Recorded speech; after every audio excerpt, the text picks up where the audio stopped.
నంద్యాల నవ నిర్మాణ సమితి మరియు ఇండియన్ మెడికల్ అసోసియేషన్ ఆధ్వర్యంలో నంద్యాల హిందూ శ్మశాన వాటిక స్వర్గధామం నందు మొక్కలు నాటే కార్యక్రమాన్ని ఆదివారం నిర్వహించారు. నంద్యాల పట్టణ సమీపంలోని హిందూ శ్మశాన వాటిక స్వర్గధామం నందు నంద్యాల నవ నిర్మాణ సమితి మరియు ఇండియన్ మెడికల్ అసోసియేషన్ ఆధ్వర్యంలో 500 పూల మొక్కలను నాటారు. గంగాధర నర్సరీ రాజమండ్రి నుంచి తెచ్చినటువంటి మొక్కలు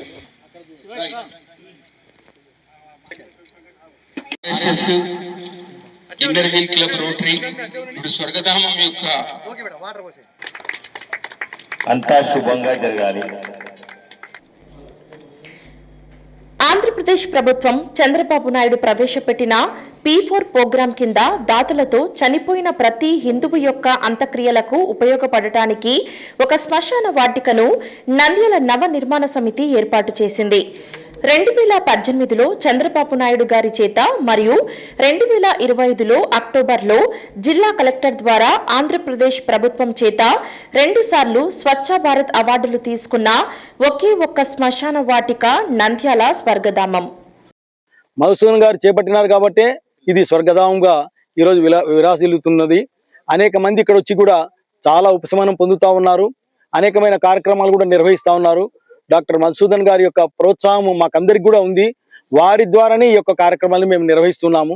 నిజంగా నంద్యాల ప్రజలే కాదు, చుట్టుపక్కల వాళ్ళందరికీ కూడాను చాలా అదృష్టం. ఎందుకంటే వేరే వేరే గ్రామ ప్రాంతాల్లో అసలు శ్మశానం అనేదే లేకుండా పోయింది.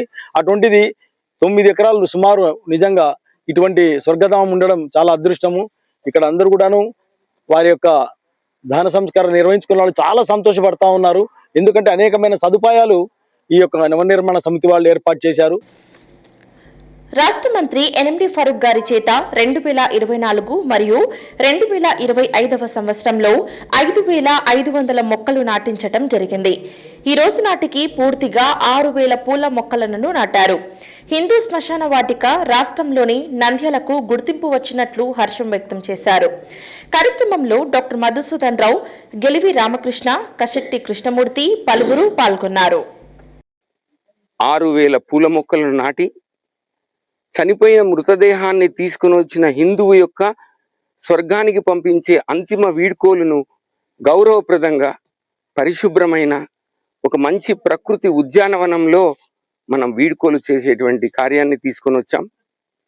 ఆంధ్రప్రదేశ్ ప్రభుత్వం 2018లో చంద్రబాబు నాయుడు గారి చేతుల మీదుగా, మళ్ళీ గాంధీ బర్త్డే అక్టోబర్ నెలలో ప్రభుత్వం చేత 2 సార్లు స్వచ్ఛ ఆంధ్ర, స్వర్ణ ఆంధ్ర అవార్డును తీసుకున్న ఏకైక శ్మశాన వాటిక ఆంధ్రప్రదేశ్లో కేవలం నంద్యాల మాత్రమే. ఈ సర్వీసెస్ని నంద్యాలనే కాకుండా 10 నుంచి 15 కిలోమీటర్ల దూరంలో ఉండేటువంటి పల్లెలకు కూడా మనము వైకుంఠ రథము, ఫ్రీజర్ బాక్స్ను ఉచితంగా పంపిస్తూ ఇక్కడికి వచ్చిన తర్వాత దహనానికి పూడికలకు అయ్యేటువంటి అన్నీ కూడా వస్తువులతో సహా మనం ఇక్కడ ఏర్పాటు చేస్తున్నాం. ఒక్క ఫోన్ కాల్తోనే మా స్వర్గధామం సేవకులం అందరము ఇస్తూ ఉన్నాం.